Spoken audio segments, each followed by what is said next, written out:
Let's review our posture. Find your hip bones. Make sure your feet are directly beneath them. This is the distance you want between your feet for your body. Gently and deeply bend your knees, keeping your chest stacked over your hips. Relax those shoulders.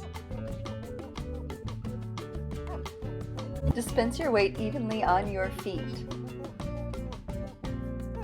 Practice relaxing into this posture, especially if you're new to World Fusion or Bellydance. And hydrate. It's good to warm up before dancing. I suggest doing squats.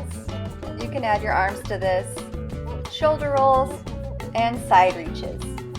You'll want to cool down after dancing with some stretches.